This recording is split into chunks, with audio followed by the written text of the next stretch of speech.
인산비로 지금 우리가 몰려보면서 한 70% 이상 넘어갔어요. 유튜브 들어가면 다 나와서.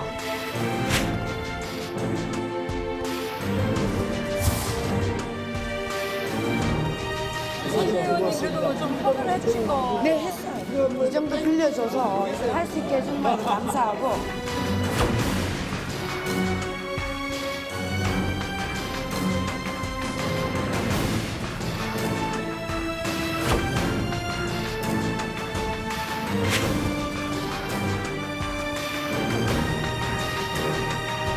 자, 그래서 누구를 지지해야 되냐? 그 첫 번째 나온 사람이 황교안 전 총리입니다.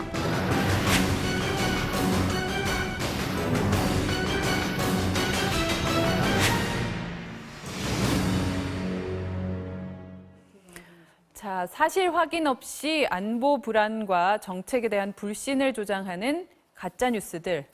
이 극우 유튜브 채널을 통해 전파되는 이런 가짜 뉴스는 일부 교회 목사, 또 교인들의 단체 카톡방 등을 통해 활발하게 공유되면서 퍼져나갑니다. 오프라인에서는 이른바 애국 시민들의 태극기 집회가 구심점이 되고요. 여기서 후원금을 받는 일부 정치인들은 국회로까지 이들을 끌어들이며 판을 키우고 있는 것으로 드러났습니다. 이 같은 행태를 끈질기게 추적 보도해온 스트레이트 팀 양윤경 기자로부터 자세한 이야기 들어보겠습니다. 어서 오세요. 안녕하세요. 자, 양 기자 이 주제를 정말 몇 달 동안 집중 취재를 했는데 볼 때마다 저도 매번 놀라고 또 매번 화도 나고 네. 좀 그랬어요. 좀 보면 이 한기총 전광훈 목사처럼 이렇게 뭐 도를 넘는 정치적 발언, 막말 이런 것도 있었고 또 뭐 엄마 부대 주옥순 대표의 아베 사죄 발언도 있었고 직접 이렇게 교회랑 태극기 집회 현장들 다니면서 취재를 했는데 좀 어떤 점들이 특별히 좀 힘이 든 점이 있었습니까? 힘이 들었다면은 취재하면서 업무적으로 힘들었던 것보다는 제가 어떤 유튜브에서 퍼져가는 가짜 뉴스와 그리고 목사들 교회 중심으로 퍼져가는 가짜 뉴스들을 파악을 해야 보도를 해드릴 수 있기 때문에 되도록 많은 양을 보려고 하다 보니까 유튜브에 나와 있는 각종 방송들, 그다음에 목사님들 하시는 말씀을 계속 듣고 있어야 되는 것, 대신 듣고 걸러서 그중에 뽑아서 방송을 해드려야 되는 그 부분이 조금 힘들었었죠. 네. 자, 어제는 이 황당한 가짜 뉴스들이 어떻게 만들어지고 유포되는지 말하자면 큰 그림을 보여줬는데 이 일단 논란이 됐던 가짜 뉴스들 어떤 것들이 대표적으로 좀 있었습니까? 저희가 사실 4회에 걸쳐 보도를 해드렸는데 그중에서 저희가 선정해서 보여드리는 것 중에 제일 가짜뉴스 중에 황당했던 거는 세월호 리본에 북한 노동당기가 반영이 돼 있다. 북한 노동당기에 들어있는 낫이랑 망치 그리고 횃불이 촛불 집회의 촛불이다. 그래서 세월호 리본과 촛불을 합하면 북한 노동당기가 나온다. 그 정도로 우리나라가 적화되어 있다라는 그 뉴스가 가장 황당했었고. 정말 그런 걸 믿는 분들이 많이 계신 거죠. 많이 그렇죠. 만나보신 이 거죠? 시리즈 2부를 다시 보시면 네네.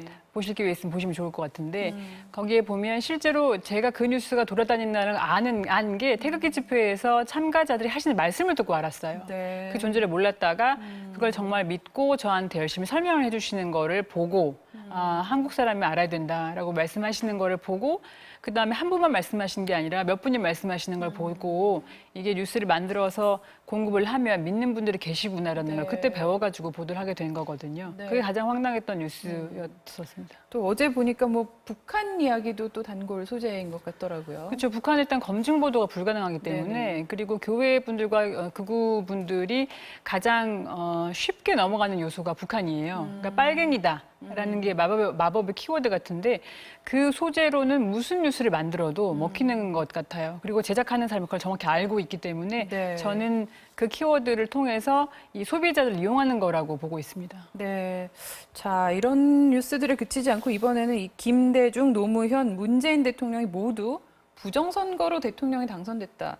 정말 뭐 황당한 주장인데 그런데 이 주장이 극우 진영에서 상당히 오랫동안 인기를 끌고 있다고요? 예, 제가 찾아보니까 이미 몇 년 전부터 이 활동을 해왔던 단체가 있었고 참 신기하게도 부정선거가 하필이면 김대중, 노무현 그리고 문재인 대통령은 뽑을 때만 부정선거 메커니즘 작동을 했다는 것이 참 그 대목이 참 신기했는데 심지어는 부정선거라는 것은 늘 가능했으나 박근혜 대통령은 부정선거 메커니즘 때문에 더 많은 표를 얻을 수 있었던 거를 더 적게 얻었다라고 주장하시는 분도 계세요. 그러니까 사실 정말 이성적으로 받아들이기 힘든 주장들인데 부정선거가 쭉 있어 왔고 이번에 2017년 19대 대선 때도 마찬가지로 부정선거로 당선됐기 때문에 문재인 대통령을 대통령으로 인정할 수 없다라고 늘 말씀을 하고 계셨습니다. 네. 자, 이런 황당한 주장을 하는 사람들이 버젓이 국회에서 토론회와 세미나 등을 벌이고 그곳에는 또 어김없이 보수 성향 유튜버들이 몰려들고 있다는데요. 현장에서 나온 발언 내용들 직접 한번 들어보시겠습니다. 우리나라 지금 선거는 즉할 수단이 되어갑니다. 우리나라 중앙선관위가 지금 제3의 세력에 의해서 움직이고 있다. 내가 보기에는 북한의 방식이 없다. 문재인이가 이렇게 나라를 망치고 있는데도 50%, 49% 민기가 있다라고 하죠. 이게 여론조사예요. 선관위와 그리고 예측조사 관계기관과 이런 모든 것이 단합을 해가지고 정확하게 자기들이 짜고 마칩니다. 그 문재인 씨가 지금 뭐 대통령이라고 하지만 저희들은 대통령으로 인정하지 못하지만 왜냐하면 부정선거로 됐기 때문에 그렇습니다.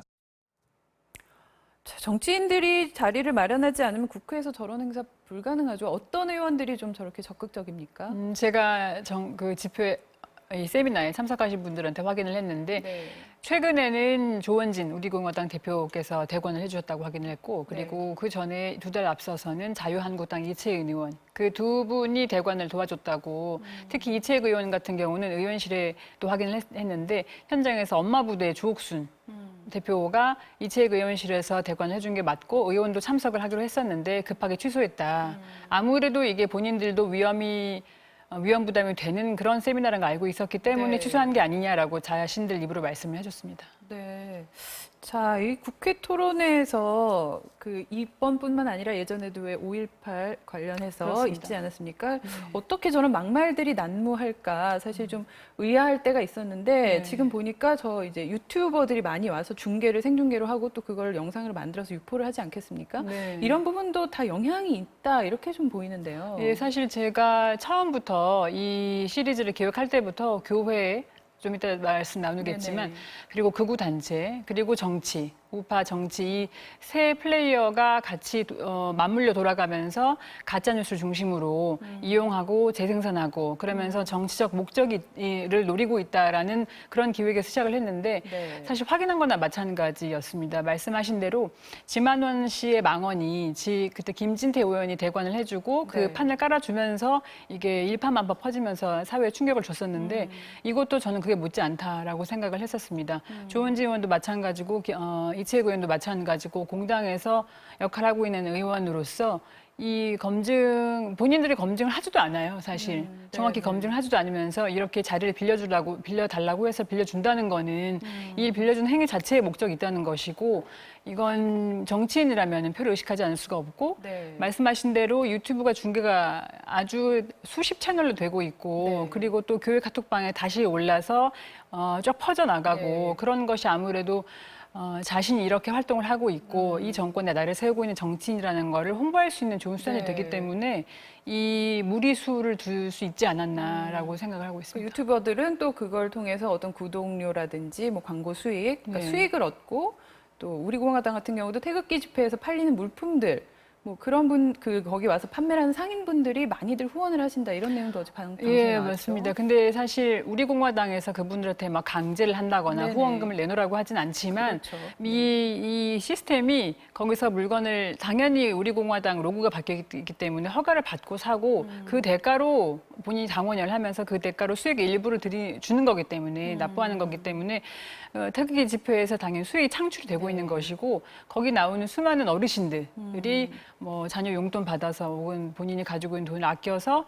이렇게 몇천 원씩 매주마다 특히 깃발이 대애국당에서 우리 공안도 바뀌면 깃발도 다시 사고 네, 또 네. 트럼프가 오면 성조기 사고 예, 그다음에 뭐 좀 국제 이슈가 있으면 유엔기 사고 이런 식으로 계속 소비를 해주면서 그 후원금을 대고 있는 거나 네, 마찬가지였었죠. 어떤 거대한 공생 관계 같은 게 있지 않나 저는 이제 그런 느낌이 들었습니다. 예. 자, 이번 취재 주요 대상 가운데 하나 아까 이제 말씀하신 교회였죠. 이 교회 단톡방 가운데 한 곳에 직접 들어가 있는데 한 곳이 아니고 여러 곳에 여러 들어가 곳에 있습니다. 예, 취재를 하고 있는데 실제로 이렇게 가짜뉴스가 많이들 올라옵니까? 많이 올라온다는 말로는 모자랄 정도로 올라오고요. 제가 처음에 적응하기가 좀 어려웠는데 너무 한 10분, 15분 지나고 나면 300 플러스가 떠 있으니까 네. 그거를 처음엔 욕심껏 다 봤었거든요. 근데 나중에는 다 보는 게 불가능하다는 걸 깨달을 정도로 하루에 기본적으로 가입자가 적은 방에만 해도 한 200~300명 되고 네네. 많은 방에는 1000명, 2000명 되기 때문에 계속 올리시고 계시고 반복적으로 올라오는 게 저희가 보도해드리는 그런 가짜 뉴스들이었습니다. 네. 자, 이 극우 성향의 유튜버 정치인 여기에 가세한 일부 목사들은 대한민국을 좌와 우로 나누고 좌를 악으로 지칭하며 노골적인 불법 선거운동까지 서슴지 않고 있는데요. 방송 내용 잠시 보시겠습니다. 자, 그래서 누구를 지지해야 되냐? 나중에 투표할 기회가 있으면 가능하면 그 사람들 놓고 저와 여러분 기도하고 투표를 해야 돼요. 그 첫 번째 나온 사람이 황교안 전 총리입니다. 1957년생이고 정말 좋은 게 뭐냐? 아주 공안검사 출신이에요. 그럼 하나님께 간구해야 될 그 두 번째는 1964년생 서울대 법대 다니고 또 역시 검사 출신의 김진태 의원. 이곳이 교회인지 이것이 예배인지 이래도 되는 건가 싶지만 점입 가경입니다. 대다수 민주당 의원들이 지금 이런 방향으로 나가고 있기 때문에 예수님을 믿는 사람들은 글쎄 저 같은 경우는 어쩔 수 없이 반대할 수밖에 없다. 자, 예배 시간에 직접 가보셨죠? 혹시 반발하는 신도들은 없습니까? 네, 없었습니다. 아까 처음에 어려운 점이 어떤 점이었냐고 물어보셨는데 교회 분들께서 물론 이거는 이제 한 발 떨어진 제3자 입장이기 때문에 네네네. 그분들로서는 이런 이 감정을 제가 느끼는 것 자체가 모욕일 수 있겠지만 이분들이 예를 들면 그 앵커랑 저랑 이렇게 대담을 하고 말을 나눈다고 한다면 그분들은 일방적으로 목사님이 하시는 말씀을 매주 1시간에서 1시간 반씩 들어야만 하는 입장이고 또 목사와 교인의 관계는 굉장히 특별하다고 들었거든요. 그래서 이런 말들을 듣고 있어야 되는 성도들이 좀 굉장히 안쓰러웠던 그 대목도 좀 힘들었던 부분이었습니다. 상당히 어떤 맹목적인 권위가 있다 뭐 이런 생각이 드는데 이를 바탕으로 일부 교회 목사들은 귀를 의심하게 하는 친일 발언까지 쏟아내고 있습니다. 들어보시죠. 일본이 아니었다면 한국 경제는 살지 못했어요. 그러나 은혜를 원수로 갚는 그것이 한국 사람들이 아주 악한 심성이고 본성이기 때문에 세종대왕이 한글 창시는 이유가 있어요. 세종대왕의 법들을 통해서 당시에 조선의 노비가 40%까지 올라갔어요.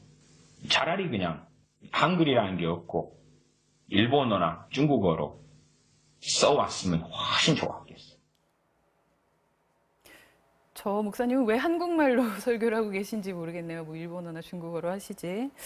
자, 참 앞으로의 추가 취재 계획도 있으신가요? 이 메커니즘을 보여드리는 것은 일단 일단락을 했고 그 가장 중요한 대목이 물론 재미있는 거는 목사나 극우단체 발언이라고 할 수 있겠지만 가장 중요한 지점은 역시 일반인들에게 접점이 가장 넓은 정치인들일 텐데 이 교회 카톡방에 저희가 전수조사를 했는데 상당수의 야권 정치인들이 들어있었고 당직자 같은 경우는 정치적 발언도 하면서 활동을 하고 있었거든요. 네. 특히 그분들을 매개로 퍼지는 가짜뉴스가 있다면 그 지점에 대해서도 스트레이트에서 추가적으로 취재해서 계속해서 보도해드릴 계획입니다. 네, 지금까지 스트레이트 팀의 양윤경 기자와 함께했습니다. 오늘 말씀 감사합니다. 감사합니다.